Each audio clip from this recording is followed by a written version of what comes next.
sejahtera, berjumpa lagi di channel Cikgu Suri. Okey, hari ni Cikgu akan berkongsi untuk PDP ataupun pembelajaran subjek semester 1, ya. Bab pertama, persekitaran perniagaan, ya, berkaitan dengan perbincangan, soalan dan jawapan. Okey. Sebelum ini kita telah melihat untuk bahagian yang pertama, ya, set soalan yang pertama daripada bab 1. Okey, untuk kali ini cikgu akan menyambung, okey, untuk set yang kedua. Okey, mari sama-sama kita lihat soalan-soalan dalam set yang kedua.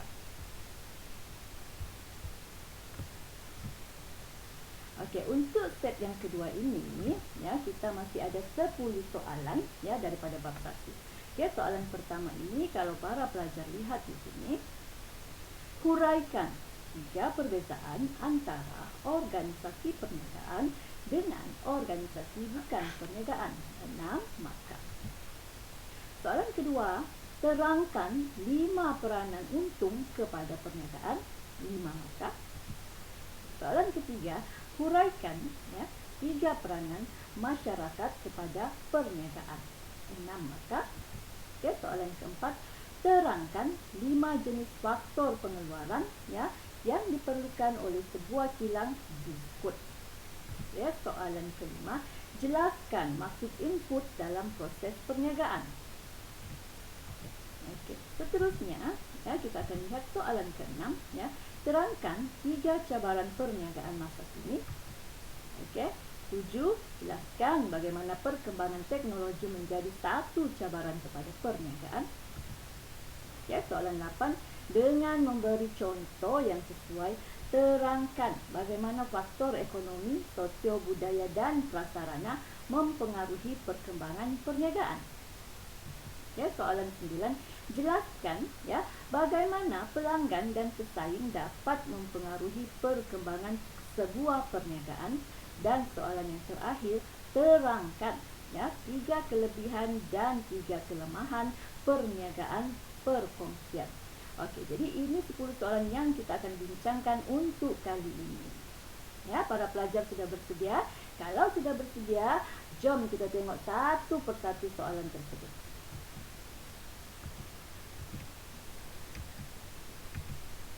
Okey, kita lihat dahulu soalan yang pertama. Soalan yang pertama ini huraikan, ya, kata tugasnya di sini huraikan, ya, 3 perbezaan antara organisasi perniagaan dan organisasi bukan perniagaan. 6 markah. Jadi seperti biasa, kehendak soalannya di sini huraikan, ya, kata tugasnya adalah huraikan, ya. Kehendak soalannya adalah perbezaan organisasi perniagaan dengan organisasi bukan perniagaan. Okey. Jadi dengan 6 markah, dia mahu 3 perbezaan. Okay, seperti biasa, apabila soalan melibatkan perbezaan dan perbandingan, pelajar perlu membuat jawapan itu dalam bentuk jadual. Ingat, ya, dalam bentuk jadual untuk perbezaan ataupun perbandingan sahaja. Okey. Cadangan jawapannya seperti biasa yang cikgu highlightkan dengan tulisan berwarna merah ini adalah ayat pendahulu ataupun ayat pembuka, ya, yang mana mesti ada pelajar tulis sebelum menjawab soalan. Okey. 3 perbezaan antara organisasi perniagaan dengan organisasi bukan perniagaan ialah, okay, dalam bentuk jadual. Okay, satu, kita akan lihat dari aspek pendaftaran organisasi. Yang kedua dari aspek matlamat penubuhan. Dan yang ketiga dari aspek sumber keuangan. Untuk organisasi perniagaan, pendaftaran organisasinya dia ditubuhkan ataupun didaftarkan di bawah Akta Syarikat 1965. Manakala organisasi bukan perniagaan ditubuhkan ataupun didaftarkan di bawah Akta Pertubuhan 1966. Okey. Kedua, dari aspek matlamat, Organisasi perniagaan bermotifkan keuntungan, manakala organisasi bukan perniagaan bermotifkan kebajikan sosial ataupun memfokuskan kepada masyarakat. Okay, dari aspek sumber keuangan, ya, organisasi perniagaan memperolehi modal, ya. Modalnya itu diperoleh daripada diri sendiri ataupun keuntungan syarikat ataupun melalui pinjaman bank ataupun melalui simpanan peribadi. Okey, manakala untuk organisasi bukan perniagaan pula, ya, sumber kewangan diperolehi daripada yuran, yuran ahli ataupun melalui sumbangan daripada masyarakat. Okey, jadi secara kesimpulannya di sini, organisasi perniagaan itu kita sedia maklumlah, maknanya organisasi yang menjalankan aktiviti perniagaan. Tapi untuk organisasi bukan perniagaan, dia merujuk kepada pertubuhan, persatuan yang ditubuhkan untuk kebajikan sosial ataupun untuk tujuan kumpulan-kumpulan yang menubuhkan pertubuhan ataupun persatuan tersebut. Okay, jadi di sini diberi 3 aspek yang membezakan organisasi perniagaan dengan organisasi bukan perniagaan. Okey, soalan kedua. Terangkan, ya, kata tugasnya terangkan 5 peranan untung kepada perniagaan. Okey, dengan 5 markah. Maknanya soalan begini, dia mau 5 dengan 5 markah, setiap satu fakta itu terus disertakan dengan penerangan. Ya, sudah mencukupi. Okey, contohnya 5 peranan untung kepada perniagaan ialah 1. Okey, kalau kamu lihat di sini, ya, sebagai sumber modal. Sumber modal ini adalah dia punya fakta. Okey, di belakang ini adalah dia punya penerangan. Ya, sumber modal tu untuk apa? Digunakan untuk mengembangkan perniagaan ataupun membuka cawangan baharu. Okey, dapat 1 markah.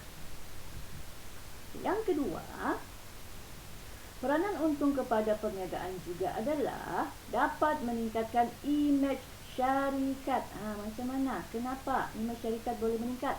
Ya, kerana keuntungan merupakan lambang kejayaan sesebuah perniagaan. Okey.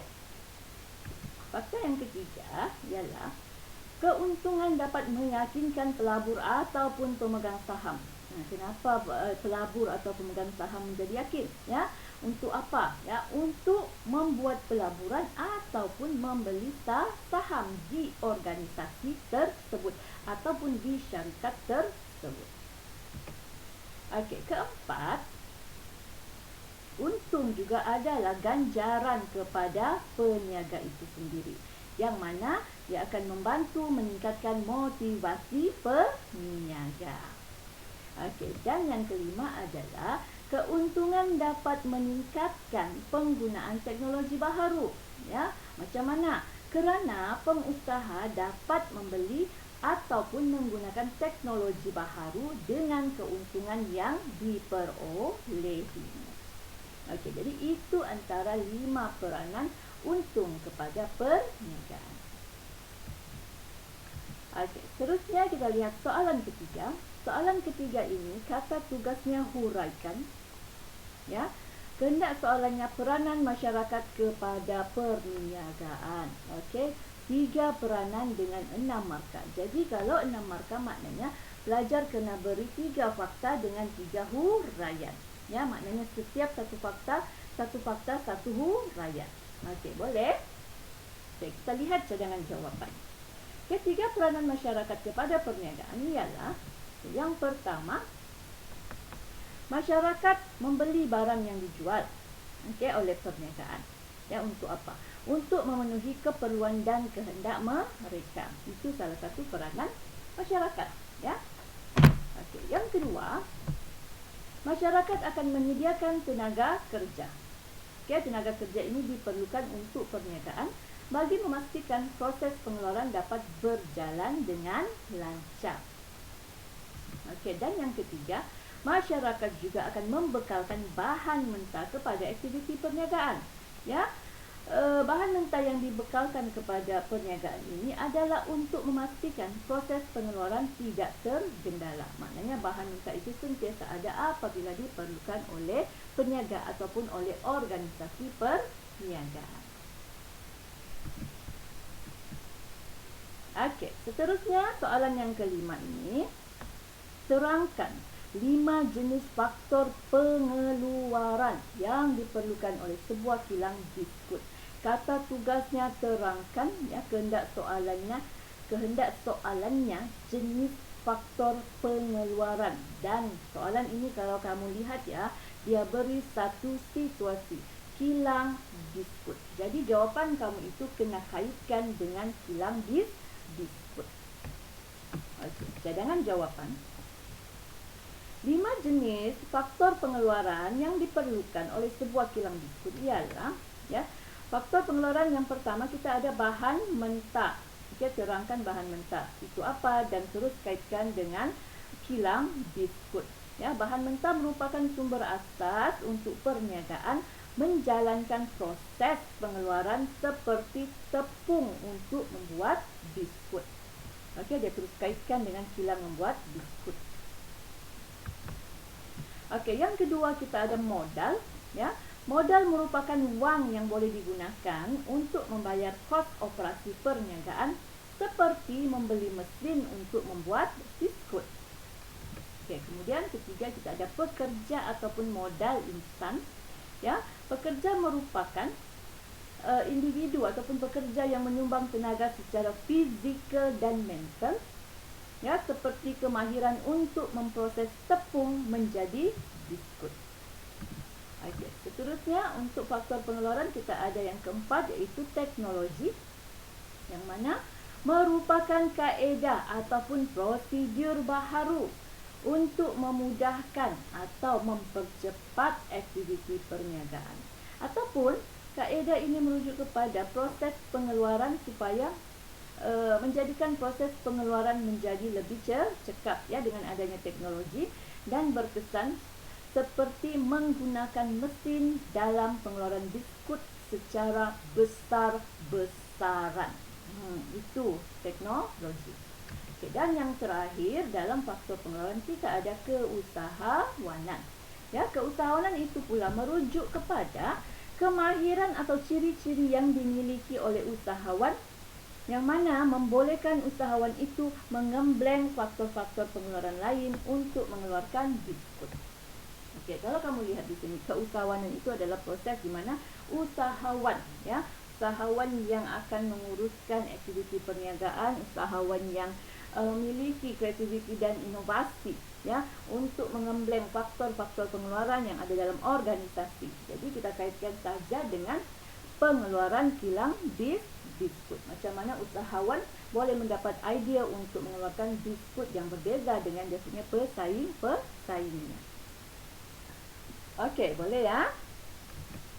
Okey, seterusnya soalan yang kelima. Okey, soalan kelima, jelaskan maksud input. Okey, soalan mau input sahaja kamu jelaskan dalam proses perniagaan. Ya, dalam proses perniagaan kita ada beberapa proses, 5. Okay, sekarang dia mahu kamu jelaskan proses input sahaja, iaitu proses yang pertama. Okay, dengan kata tugas jelaskan kehendak soalan maksud input, ya, dengan 4 markah. Ya, 4 markah. Okey, cadangan jawapan. Maksud input dalam proses perniagaan ialah, ya, input merupakan faktor pengeluaran, ya, yang digunakan untuk menghasilkan barang dan perkhidmatan. Okey, ingat, ya, input itu adalah faktor pengeluaran. Dan kalau kamu ingat faktor pengeluaran tadi kita ada 5. Keusahawanan, kita ada teknologi, kita ada modal insan dan kita ada apa lagi satu tadi? Nah, itu adalah faktor-faktor pengeluaran yang merupakan input dalam proses perniagaan. Okey, ini dia. Terdiri daripada bahan mentah, modal insan, keusahawanan, teknologi. Okey, kemudian contohnya tepung. Tepung iaitu bahan mentah dan mesin iaitu modal digunakan untuk menghasilkan biskut. Itulah maksud input dalam proses perniagaan. perniagaan. Okey para pelajar, soalan ke-6-nya, terangkan 3 cabaran perniagaan masa kini. Okey, kata tugasnya terangkan kehendak soalan cabaran perniagaan masa kini ya dengan 6 markah. Dia mahu 3 sahaja, jadi kena ada 3 fakta dan 3 huraian. Okey, 3 cabaran perniagaan masa kini ialah, satu adalah cabaran dari aspek globalisasi. Yang mana globalisasi akan menyebabkan persaingan sengit dan berlakunya pergerakan tenaga buruh. Okay, yang kedua, perkembangan teknologi juga merupakan cabaran kepada aktiviti perniagaan. Ya, yang mana perubahan ataupun perkembangan teknologi ini akan menyebabkan perniagaan terpaksa menanggung kos untuk memberi latihan kepada pekerja. Okey. Maksudnya apabila berlaku perubahan teknologi, para pekerja perlu dihantar untuk menghadiri latihan untuk mempelajari tentang teknologi tersebut. Jadi untuk menghantar pekerja-pekerja ini dia memerlukan kos. Ya, sebab itu apabila berlaku perkembangan teknologi, maka perniagaan terpaksa mengeluarkan kos untuk memberi pendedahan kepada pekerja mereka tentang teknologi tersebut. Okey, seterusnya adalah kesedaran tentang tanggungjawab sosial. Okey, kesedaran tentang tanggungjawab sosial juga merupakan cabaran bagi perniagaan masa kini. Okey, yang mana di sini kesedaran ini akan menyebabkan sekali lagi kos perniagaan meningkat untuk memastikan perniagaan mematuhi Undang-Undang Perlindungan Alam Sekitar. Okey, maksudnya pelaksanaan tanggungjawab sosial memerlukan organisasi mengeluarkan sejumlah kos untuk menanggung aktiviti pelaksanaan aktiviti tanggungjawab sosial. Okay, contohnya untuk sebuah organisasi melaksanakan tanggungjawab sosial, contohnya membantu golongan yang kurang berkemampuan. Jadi maknanya organisasi memerlukan sejumlah kos untuk diperuntukkan kepada aktiviti tersebut. Jadi itu juga adalah cabaran perniagaan masa kini. Ya, satu fakta beri satu fakta dan satu huraian, maka kamu akan dapat 6 markah. Okey, kemudian soalan ke-7, soalan ke-7, jelaskan bagaimana perkembangan teknologi menjadi cabaran kepada perniagaan. Okey, satu lagi soalan berkaitan dengan cabaran. Okey, sekarang dia hanya fokus kepada perkembangan teknologi sahaja. Dengan kata tugas jelaskan, jadi wajib masukkan contoh. Okey, perkembangan teknologi menjadi satu cabaran kepada perniagaan. Huraiannya perkembangan teknologi merujuk kepada perubahan teknologi yang melibatkan penciptaan kaedah ataupun prosedur baharu dalam perniagaan. Okay, maknanya huraian pertama ini kamu berikan tentang apa itu perubahan teknologi. Okay, kemudian penggunaan teknologi baharu dalam perniagaan akan dapat meningkatkan daya saing perniagaan. Perkembangan ini akan menjadi cabaran kepada perniagaan kerana di sini kamu kaitkan bagaimana perkembangan teknologi itu menjadi cabaran kepada perniagaan. Kerana perniagaan terpaksa melatih pekerja dengan teknologi baharu dan keadaan ini akan meningkatkan kos operasi. Sebab kita kena bayar individu yang akan memberikan tunjuk ajar kepada pekerja. Kita kena sewa tempat, kita kena beli teknologi tersebut, dan lain-lain lah yang berkaitan dengan perkembangan teknologi. Okey, contohnya menggantikan mesin lama dengan mesin baharu berteknologi terkini yang menelan kos yang tinggi. Okey, itu bagaimana teknologi menjadi cabaran kepada perniagaan. Okey, seterusnya kita akan lihat soalan ke-8. Soalan ke-8 ini dengan memberikan contoh yang sesuai. Terangkan bagaimana faktor ekonomi, Sosio-budaya dan prasarana mempengaruhi perkembangan perniagaan. 6 markah. Tetapi aspek dia sudah beri, jadi hanya yang perlu dimasukkan oleh pelajar adalah huraian dan contoh. Cumanya untuk soalan begini, apabila dia meminta contoh ya terlebih dahulu dengan memberikan contoh, maksudnya pelajar wajib beri contoh dahulu, kemudian baru diikuti dengan huraian. Boleh ya? Bagi contoh dahulu, baru huraian. Okey, kita ambil yang pertama dari aspek faktor ekonomi. Ya, kita lihat contoh yang di bawah ini. Contohnya kelembapan ekonomi di Indonesia menyebabkan perkembangan perniagaan di negara itu menjadi perlahan. Ini dia punya contoh. Ya, kestabilan ekonomi ataupun ketidakstabilan ekonomi ataupun pendapatan penduduk akan mempengaruhi perkembangan sesebuah perniagaan. Okey, ini huraian kamu. Okey, contoh ini kamu naikkan ke atas ya, huraian kamu turunkan ke bawah. Ya, sebab kita kena beri contoh dahulu, kemudian baru huraian. Okey, yang kedua, dari aspek faktor sosial budaya. Okey, contohnya industri makanan halal berkembang dengan cepat di negara-negara Islam. Okey, yang mana di sini faktor sosial budaya merujuk kepada faktor cita rasa, nilai budaya, kepercayaan, agama dan adat resam penduduk, yang mana dia akan mempengaruhi perkembangan sesebuah perniagaan. Okey, dan yang ketiga adalah faktor prasarana. Ya, contohnya sistem pengangkutan yang baik di Malaysia Barat menggalakkan perkembangan perniagaan di kawasan tersebut. Okey, baru bagi huraian. Kemudahan infrastruktur seperti jalan raya, perhubungan, utility, kemudahan fizikal lain akan mempengaruhi perkembangan perniagaan. Okey. Dan untuk soalan ini ya, pelajar kena hati-hati. Apabila kamu terjumpa soalan dengan memberikan contoh, okey, bla bla bla bla, wajib beri contoh dahulu. Ataupun soalan itu minta dengan melukis gambar raja, huraikan bla bla bla bla, kena bagi gambar raja dahulu. Okey, itu baru dinamakan sebagai menjawab soalan.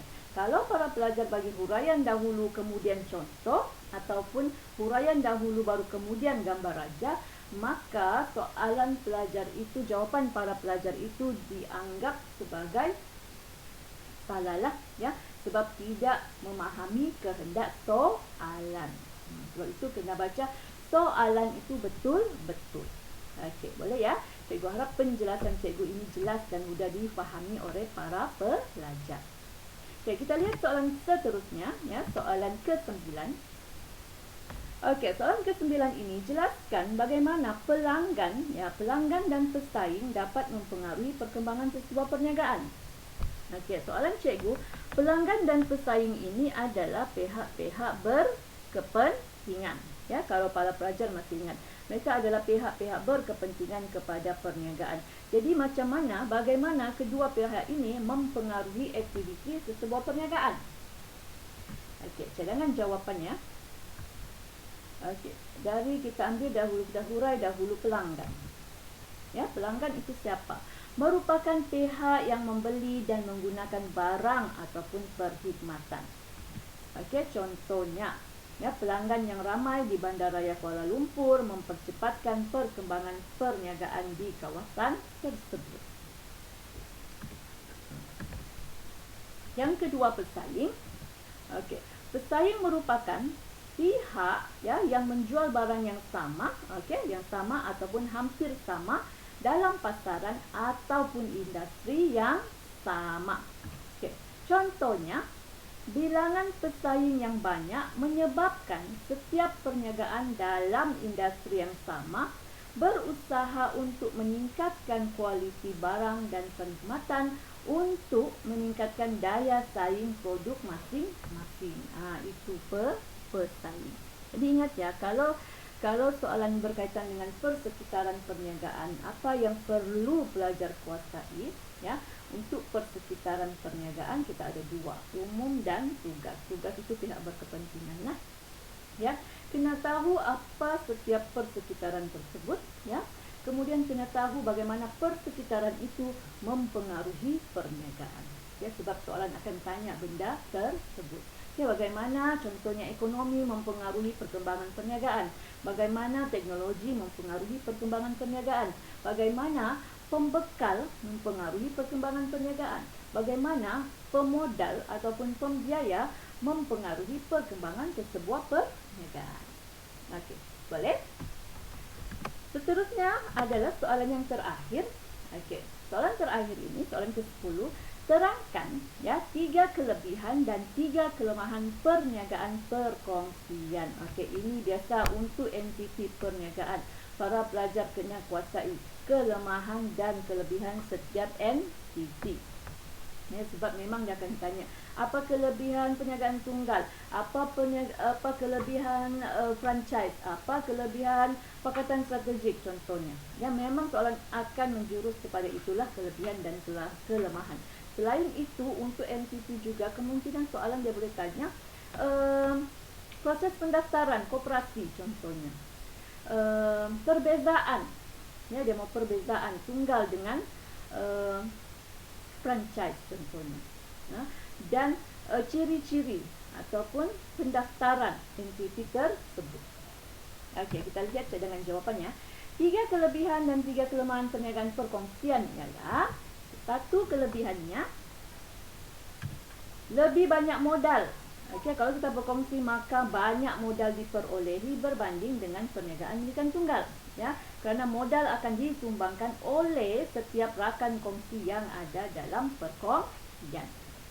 Okay, yang kedua, kemahiran pengurusan dapat ditingkatkan melalui perkongsian idea antara rakan kongsi untuk mengurus perniagaan. Sebab dia perkongsian, dia ada beberapa orang, jadi dalam beberapa orang itu akan lahirlah beberapa idea. Jadi kemahiran pengurusan kita boleh tingkatkan, perkongsian idea pun menjadi lebih banyak. Okey. Dan kelebihan yang ketiga adalah risiko perniagaan boleh disebarkan kepada rakan kongsi dan mengurangkan tekanan terhadap pemilik perniagaan. Ya, biasalah kalau kita berkongsi maknanya kita dapat untung sama-sama, kita dapat rugi pun kita bahagi sama-sama. Jadi semua merata. Okey, itu untuk kelebihan. Untuk kelemahan, ya, tanggungan liability-nya adalah tidak terhad, ya, oleh rakan kongsi akan menyebabkan harta peribadi boleh dirampas untuk menjelaskan hutang perniagaan. Okey, perkongsian liability-nya tidak terhad, boleh melibatkan harta peribadi. Okey, yang kedua, melambatkan proses pembuatan keputusan. Kerana perlu mendapat persetujuan daripada semua rakan kongsi. Kita tidak boleh membuat keputusan sendiri. Ya, kita kena libatkan semua rakan kongsi yang ada. Okay, seterusnya, perselisihan faham mudah berlaku antara rakan kongsi dan ini akan meningkatkan risiko pembubaran perniagaan. Okay, ini biasalah apabila dia melibatkan lebih daripada 2 orang, ya, berkongsi bersama-sama, kemungkinan ada percanggahan pendapat, ada perselisihan faham yang akan menyebabkan, ya,